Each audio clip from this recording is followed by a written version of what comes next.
રાજકોટમાં આંતરરાષ્ટ્રીય ડોક્ટરની હડતાળ સમેટાઈ છે।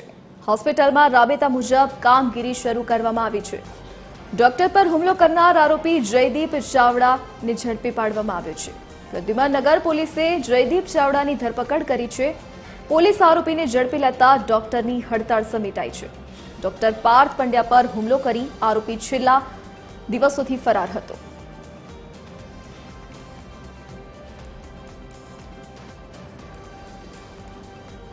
વધુ વિગતો સાથે સંવાદદાતા રવિ મોટવાણી ફોન લાઈન પર જોડાઈ ગયા છે। જી રવિ, જે હુમલો કરનાર આરોપી હતો તેને પોલીસે ઝડપી પાડ્યો છે, શું વિગત સામે આવી રહી છે?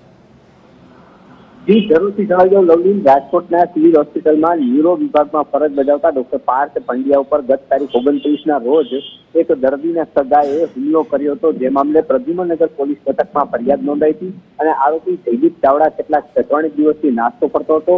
પ્રદ્યુમનનગર પોલીસ જ્યારે ડોક્ટરોએ આરોપી ન ઝડપાતા જુનિયર ડોક્ટરો છે રેસિડેન્ટ હડતાલ ઉપર ઉતર્યા હતા। ઇમરજન્સી સેવાની તમામ કામગીરી તેમણે બંધ કરી હતી। હડતાલ થતા પોલીસ ટીમ પણ હરકતમાં આવી હતી અને આરોપી જયદીપ ચાવડાને ઝડપી લીધો છે। ડોક્ટરોની જે માંગ હતી કે આરોપી ભાગી ગયો તેને ઝડપી લેવામાં આવે તે માંગ થઈ જતા ડોક્ટરો હાલ હડતાલ સમેટી લીધી છે। સાથે સાથે જે રાબેતા મુજબની હોસ્પિટલની કામગીરી છે તે શરૂ કરી દેવામાં આવી છે।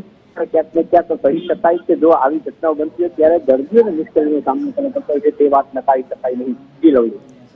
જી રવિ, વિગત બદલ આપનો આભાર।